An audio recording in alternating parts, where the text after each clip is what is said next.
Nice to see all your flower faces. This is the flower festival, after all, a rainy one at that. Every year, I have this hope that it will be sunny on this morning, or it'll be nice, be a nice, so we can have the celebration outside.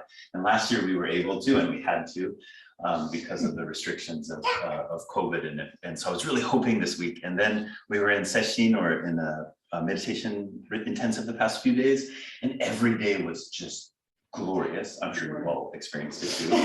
And we experienced much of it from inside of the hall. And then this morning it was raining. So I thought, oh, how wonderful human life.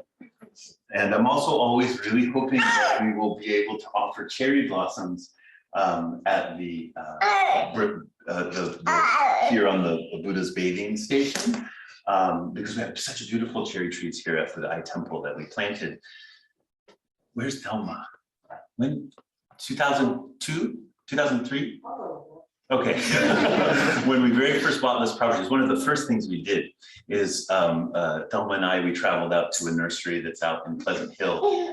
She had done the research about a place to get good cherry trees, and which were the ones that might be nice. And so we went out there and we picked these 3 cherry trees and then 1 Japanese maple.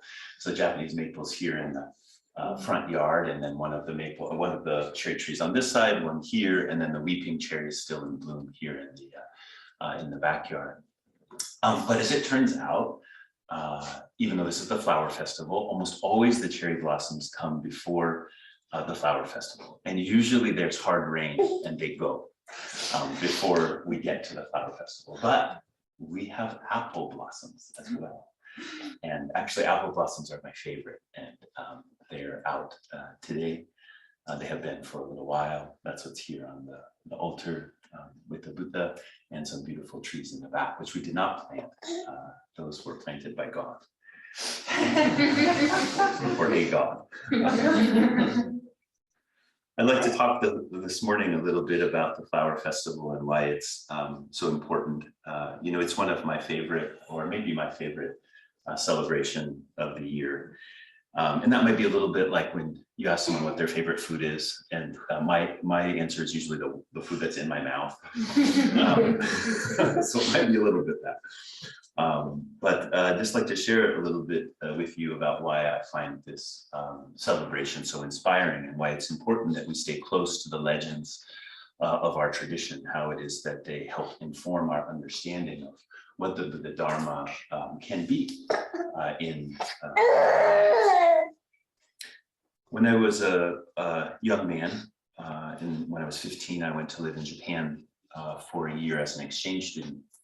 And when I was there, I was so lucky to meet a man named Professor Woodruff. Kenneth Woodruff was his name.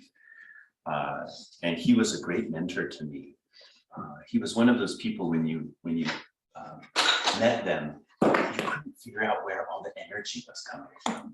And he was a very short man, and he was very old at that time. And he always had a couple these kind of canes that have a thing that goes around your wrist like this. He always had 2 while he was walking, and a big heavy backpack because he was a literature professor. And he had been that for many, many years. And now he was in retirement, but he kept giving seminars on things, and he kind of had a group of people around him who would come and learn from him. His eyes were bright blue, like there were flashlights inside, shining out from inside. And he was so generous with me. He I don't know, took a liking to me, and he would take me out for lunch, and he would put books in my hands. He put the Tao Te Ching in my hand, and it changed my life. Really incredible. And he used to say, I don't like Buddhism. I don't like Buddhism. It's too negative. I like Zen, he would say. But what I like in Zen is I like the Taoism. I like the Taoism in Zen. But I don't like the Buddhism. And I understand his caution there. I understand his dislike. Suffering.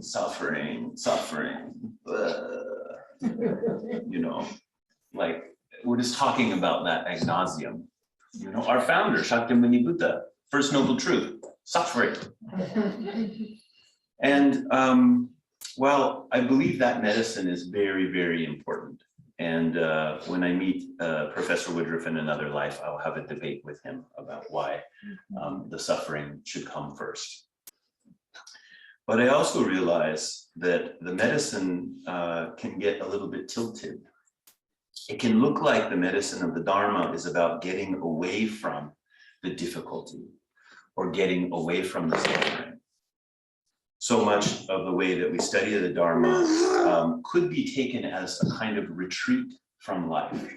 How could I get away from all of these problems? In a way, how could I get away from living itself? And in that way, the Dharma becomes a kind of poison. And that's one of the reasons, or it is the reason I love this celebration. Because the Buddha chose life. He chose to be born in a human body. He knew that it was necessary for awakening to fully engage living, not to retreat. In the legend of Mahamaya's conception, I use the term Mahamaya here. Maha means great. You hear that term often in Buddhism, like Mahayana Buddhism, great vehicle Buddhism, or a Mahasattva is a great being, Bodhisattva, Mahasattvas. So we refer to Maya, the mother of Shakyamuni Buddha, as Mahamaya, great Maya. That's a term of veneration. And as the legend goes, the Bodhisattva who was to become Shakyamuni Buddha had been living in the Tushita heaven. The Tushita heaven is one of the 6 heavenly realms of sense desire, and it's the realm of complete contentment. It's said that this is where bodhisattvas are born immediately before they take their birth in the world, where they will become a Buddha. And because the bodhisattva had lived countless lifetimes on the path of the bodhisattva, he took his rebirth there and had been there for eons, waiting for the right time and the right place to be born into a world. It said that Mahamaya, who was the queen of the Shakya clan, the wife of Suddhodana, who was the king and the Buddha's father, that one evening she had a vision. Some people would say a dream. If you hold these two very far apart, a vision and a dream, I would invite you to stop that. It's not worth the effort. Her vision, her dream, had her arriving in a heavenly realm. And the wives of all of the kings of the heavens gathered her up and helped to bathe her and dressed her in heavenly robes. And they took her to a silver mountain upon which there's a golden palace. And there was a couch laid out for her there, and she laid down. It said at this time that the Buddha, abiding in this heavenly realm, was in the form of a white elephant. Sometimes the white elephant is said to have 6 tusks. And this white elephant was walking upon a golden mountain in that same heavenly realm. He sensed that the womb of his rebirth was close by. And so he descended the golden mountain and he walked across the broad plain to the silver mountain. And then he ascended that silver mountain from the north, where there was one white lotus flower just about to bloom. And the elephant plucked the flower with his tusk and gave out a loud trumpet with his trunk. And he goes up to the golden palace. He enters, and seeing Mahamaya there, he walks around her 3 times with his right side facing earth. This is an ancient form of veneration. If we prostrate now, right? Even before prostrating, there was encircling. He prostrates her 3 times, and then he enters her side. And at this conception, it said that all the worlds shook, and that beings everywhere experienced ease and joy.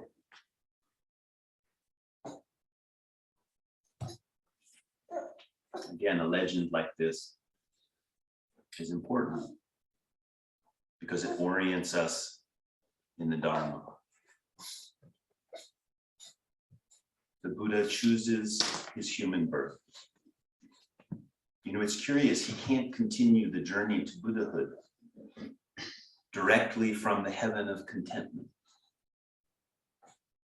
Let that sink in for a bit.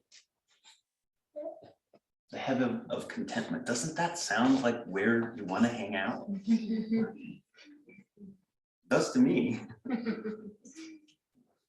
But the Buddha, although it was important for the Buddha to take birth there, to live there for eons, the Buddha couldn't move directly from there into the gateway of Buddhahood. That broad, settled, overlooking view wouldn't provide a way forward. He knows that he must enter a womb. And so he venerates Mahamaya as she appears in this world. It said that he considered carefully for eons, where shall I take rebirth? And sometimes when we read that part of the legend, we think of the Buddha up there, like, I know everything, I'm going to pick just exactly the right one. I'm doing all the calculations, the percentage rates are going up. I better buy a house now, whatever it is, you know, going on in our mind. But that's not how a Buddha operates, right? We know that, but we personify their thinking much like our own very narrow thinking. I think of the Buddha there in repose, deeply connected with his emotional heart, deeply rooted in the moment-to-moment feeling of phenomena. And as Mahamaya visits this heavenly realm, he knows. He's blessed to find her. It's not the aggression of his choosing that brought Mahamaya to the heavenly realm. It was her generosity that taught the Buddha how it is that he could step forward on the path. And so he circumambulates the womb. He prostrates to it, we could say. He gives over to this dark embrace. The darkness is necessary for the Bodhisattva path. Absolutely necessary. It's not clinging to the assertion of my life that leads to the rebirth of the Buddha. It is the complete embrace of the darkness. Broad worlds of countless beings are involved in the birthing of a Buddha. Letting them be involved means taking on the difficulties of a human life. And the only way we can do that is the relinquishment of our assertion of my life, my knowing, my broad view, my understanding, my getting there.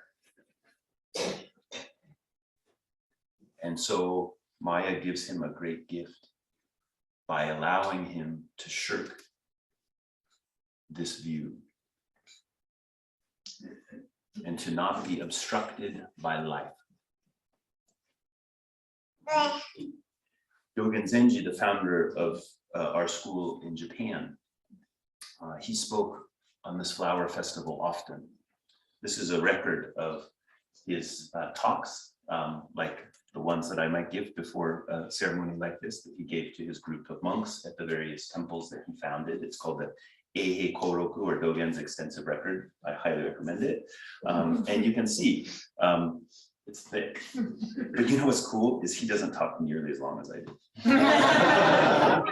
Anyway, you want shorter talks? Tough. Look at all these are the markings of all the times that he talked on the Buddha's birthday, or at least that we have records of him talking on the Buddha's birthday.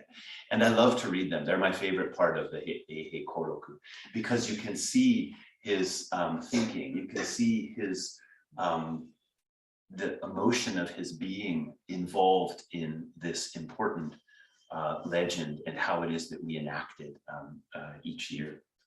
And in the first time that he speaks of it, he says something really profound. And although this is a very large book, I'm only going to read about 5 lines.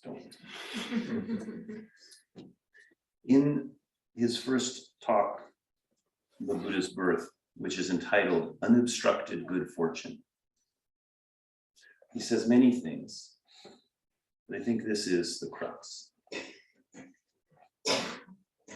If we are not obstructed by mountains or oceans, and are not obstructed by birth, all people in the entire earth and the entire universe are born together with Shakyamuni Tathagata and say, above the heavens and below the heavens, I alone am the world honored one.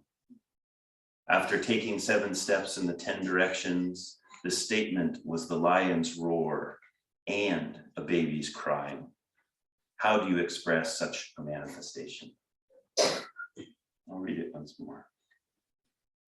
If we are not obstructed by mountains or oceans, and are not obstructed by birth, all people in the entire earth and the entire universe are born together with Shakyamuni Tathagata and say, above the heavens and below the heavens, I alone am the world honored one.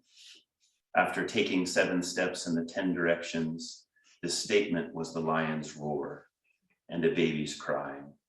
How do you express such a manifestation? Not being obstructed by birth.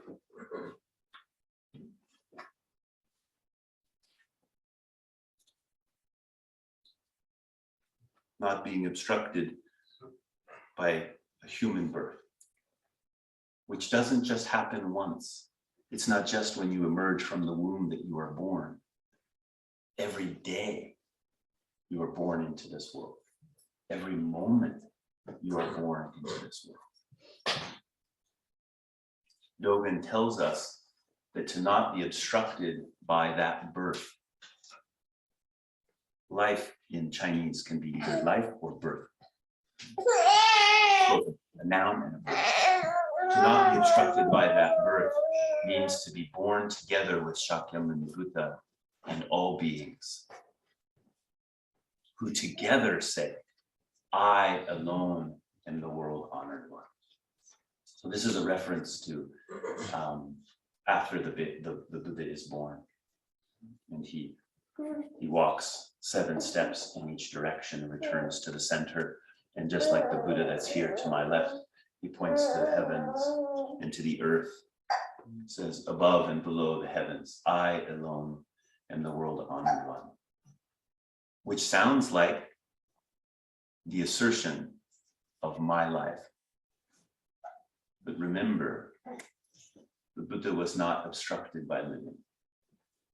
And so we're all together there with him. So today we celebrate the Buddha's birth, which is a birth of all beings. Happy birthday.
In viewing apple flowers, a smile of the moon, please do not devour beauty. Instead, receive one blossoming Udambara flower, 3,000 years. One silver, pale light, vast sky. Not landing, rather shining back through red heart of desire is transparent, turning inside out. The womb reveals. Goo goo gaga. Above and below the heavens, I alone am the honored one.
The center.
pure body of the Dharma world, never leaving the source, by the power of your great compassionate vow, you appear throughout all times.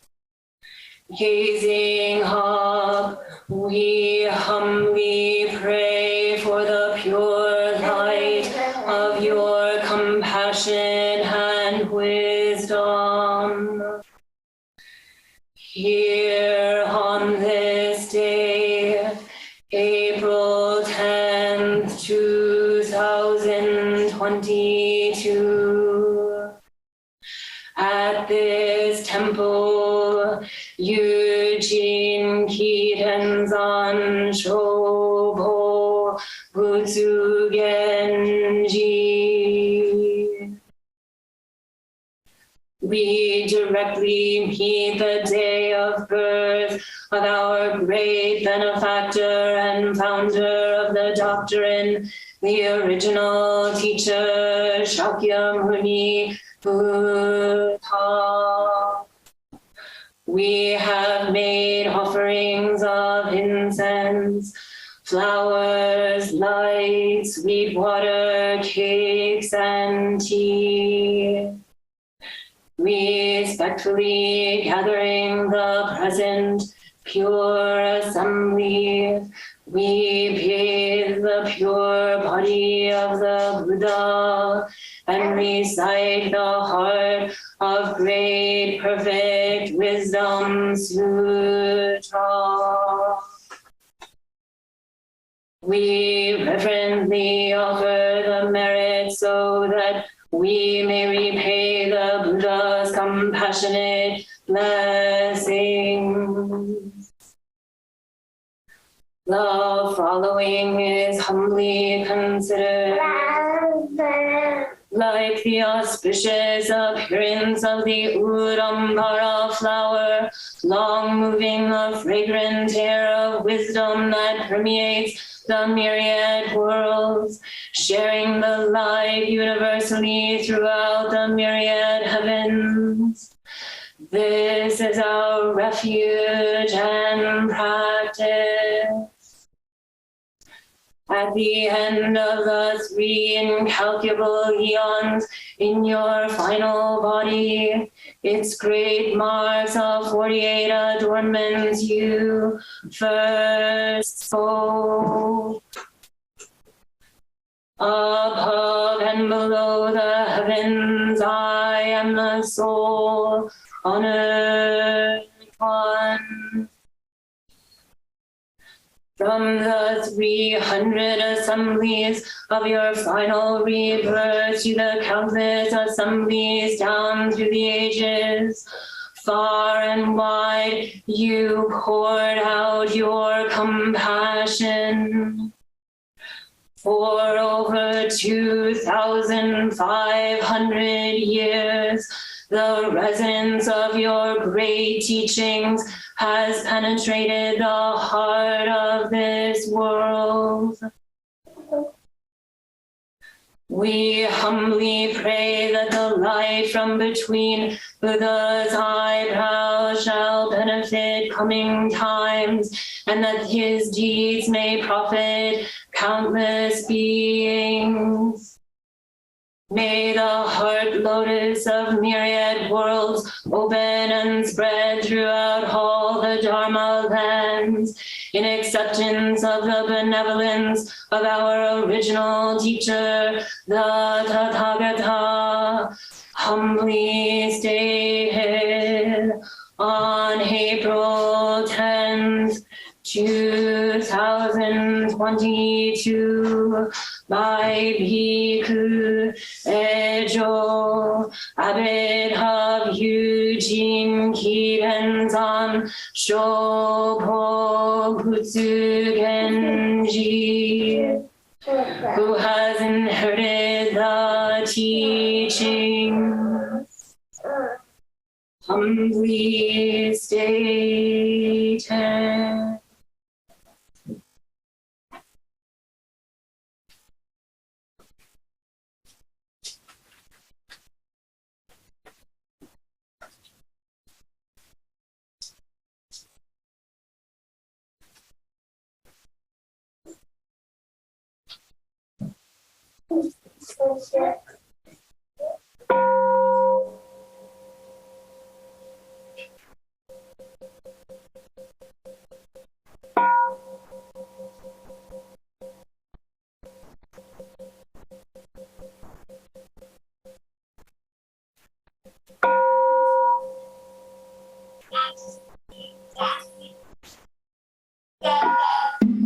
Heart of great perfect wisdom sutra.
Bowing deeply to the great holy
Shakyamuni Buddha mantra.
Having chanted the heart of great perfect wisdom sutra, and having paid the pure body of the Buddha, we reverently offer the merit to great benefactor and founder of the doctrine, the original teacher, Shakyamuni Buddha, who was born into the world on this day. May we repay his compassionate blessing.